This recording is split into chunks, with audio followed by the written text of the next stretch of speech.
ದರ್ಶನ್ ಜೈಲಿನಲ್ಲಿರುವಾಗಲೇ ಬಿಡುಗಡೆ ಆಗುತ್ತಾ devil cinema. ಎಲ್ಲರಿಗೂ ಗಿರ್ಮಿ ಕನ್ನಡ ಟಿವಿ ಯೂಟ್ಯೂಬ್ ಚಾನಲ್ಗೆ ಸ್ವಾಗತ ಅಂತ ಹೇಳ್ತಿಬಿಟ್ಟು ಶುರು ಮಾಡೋಕ್ಕಿಂತ ಮೊದಲು ಯಾರೆಲ್ಲ ನಮ್ಮ ಯೂಟ್ಯೂಬ್ ಚಾನಲ್ ಮೊದಲು ನೋಡ್ತಿದ್ರಿ ಅವರೆಲ್ಲ ಸಬ್ಸ್ಕ್ರೈಬ್ ಮಾಡ್ಕೊಳ್ಳಿ, ಮತ್ತಲ್ಲೇ ಪಕ್ಕದಲ್ಲಿರೋ ಬೆಲ್ ಐಕಾನ್ ಪ್ರೆಸ್ ಮಾಡಿ.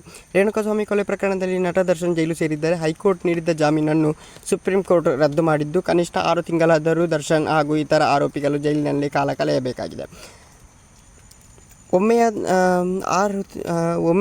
ಒಂದೊಮ್ಮೆ ಪ್ರಕರಣ ವಿಚಾರಣೆ ಬಿಡುಗಡೆ ಖಾತ್ರಿ ಇಲ್ಲ. ಮುಗಿದರೂ ಸಹ ದರ್ಶನ್ ಶಿಕ್ಷೆ ಅವಧಿಯನ್ನು ಜೈಲಿನಲ್ಲಿ ಕಳೆಯಬೇಕಾಗಿರುತ್ತದೆ. ಹಾಗಾಗಿ ದರ್ಶನ್ ಈಗಾಗಲೇ ಮುಗಿಸಿರುವ ಡೆವಿಲ್ ಸಿನಿಮಾ ಬಿಡುಗಡೆ ನಿರ್ಮಾಪಕರು ಸಿದ್ಧರಾಗಿದ್ದಾರೆ ಎನ್ನಲಾಗುತ್ತಿದೆ. ದರ್ಶನ್ ನಟನೆಯ ಸಾರಥಿ ಸಿನಿಮಾ ಬಿಡುಗಡೆ ಆಗುವ ಸಂದರ್ಭದಲ್ಲಿ ಸಹ ದರ್ಶನ್ ಜೈಲಿನಲ್ಲಿದ್ದರು. ದರ್ಶನ್ ಜೈಲಿನಲ್ಲಿರುವಾಗಲೇ ಸಿನಿಮಾ ಬಿಡುಗಡೆ ಆಗಿ ದೊಡ್ಡ ಹಿಟ್ ಆಗಿತ್ತು. ಇದೀಗ ಡೆವಿಲ್ ಸಿನಿಮಾ ಬಿಡುಗಡೆ ಸಂದರ್ಭದಲ್ಲಿ ಮತ್ತೆ ದರ್ಶನ್ ಜೈಲು ಸೇರಿದ್ದಾರೆ.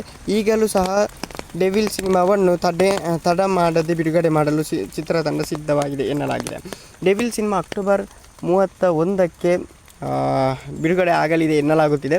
ಅದಕ್ಕೆ ಸಕಾಲ ತಯಾರಿ ಮುಗಿದಿದ್ದು, ಸಿನಿಮಾ ಪ್ರಚಾರ ಕೇವಲ ವಾರಗಳೇ ದರ್ಶನ್ ಆರಂಭ ಮಾಡುವುದರಿಂದ. ಆದರೆ ಈಗ ಸುಪ್ರೀಂ ಕೋರ್ಟ್ ತೀರ್ಪಿನಿಂದ ಆಘಾತಗೊಂಡಿದ್ದೇ ದರ್ಶನ್ ಮತ್ತೆ ಜೈಲು ಸೇರಬೇಕಾಗಿದೆ.